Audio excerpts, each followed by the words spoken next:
मानव नेत्र का सचित्र वर्णन और इसके भागों का वर्णन जो है कैसे किया जाता है। ठीक है, यहाँ पर देख सकते हैं मानव नेत्र का सचित्र वर्णन, ह्यूमन आई। ठीक है, सबसे पहले जो है मानव नेत्र का परिभाषा लिखेंगे। मानव नेत्र का परिभाषा देखिए यहाँ पर लिखा हुआ है, मानव नेत्र को प्रकृति ने नेत्र के रूप में एक अमूल्य अंग प्रदान किया है।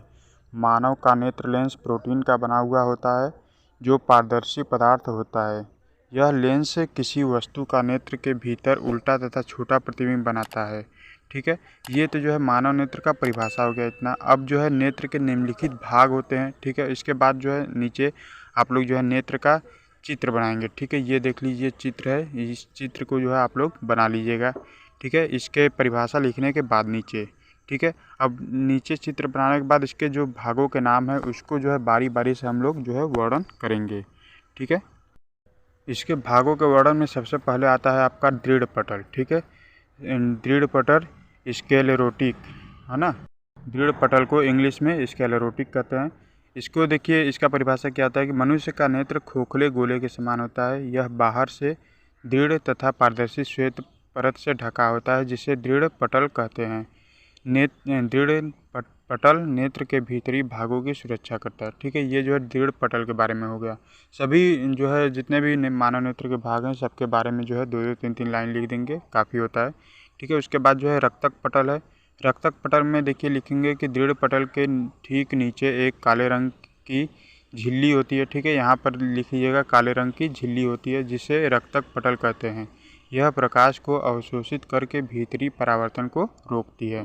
ठीक है, उसके बाद जो है आपका कार्निया है। कार्निया की परिभाषा कैसे लिखेंगे कि दृढ़ पटल के सामने कुछ उभरा हुआ भाग दिखाई देता है जिसे कार्निया कहते हैं। नेत्र में प्रकाश इसी भाग से होकर प्रवेश करता है। ठीक है, उसके बाद जो है अगला भाग है देखिए आइरिस। आइरिस में क्या लिखेंगे कि कार्निया से लगी एक रंगीन और अपारदर्शी परत पाई जाती है जिसे आइरिस कहते हैं। ठीक है, बहुत ही छोटे छोटे जो है भाग हैं, है ना, और 2-2, 3-3 लाइन का, 1-1, 2-2 लाइन का जो है परिभाषा है, आप लोग आसानी से जो है लिख लेंगे।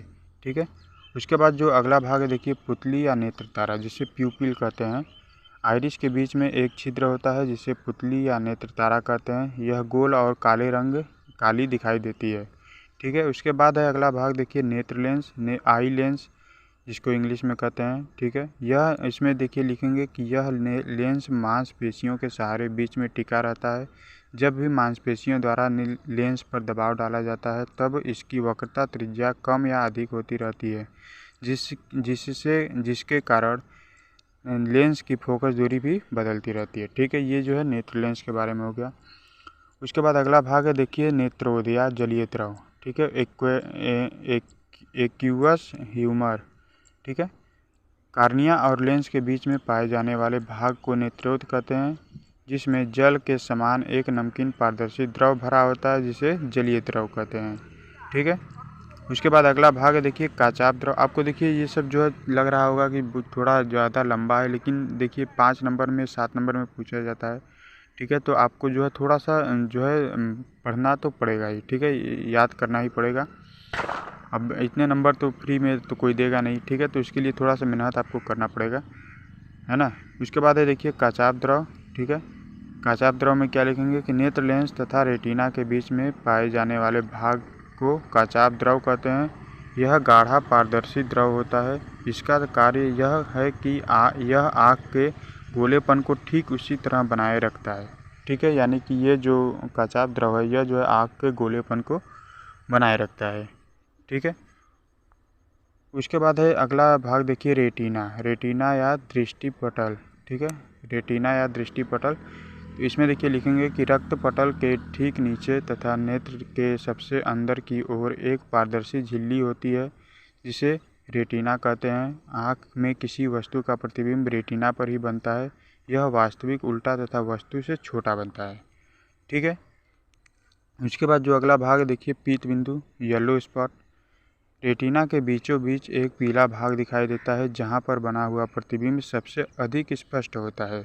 इससे पीत बिंदु कहते हैं। ठीक है, इसे क्या कहते हैं, इसे पीत बिंदु कहते हैं। इस भाग की प्रकाश सुग्राहिता बहुत अधिक होती है। ठीक है, प्रकाश सुग्राहिता मतलब कि प्रकाश को रोकने की क्षमता। ठीक, उसके बाद अगला जो है अंध बिंदु है, ब्लाइंड स्पॉट है। रेटिना के जिस भाग को छेद करके दृष्टि तंत्रिका कोशिकाएं मस्तिष्क को जाती हैं उस भाग को अंधबिंदु कहते हैं। इस पर प्रकाश का कोई प्रभाव नहीं पड़ता और इसकी सुग्राह्यता शून्य होती है। ठीक है, ये जो है 11 जो है भागों के नाम है। अब देखिए 11 भागों के नाम है तो ऐसा तो है नहीं कि आपको 11 याद रहे। ठीक है, तो इसमें से 1-2 भाग अगर भूल भी जाते हैं तो कोई दिक्कत नहीं है। इसमें से कम आपको 8-10 भाग के नाम याद होने चाहिए और उनके जो है परिभाषा जो भी लिखा हुआ है, ठीक है, उनके क्या कार्य हैं, ये सब जो है आपको जो है पता होना चाहिए।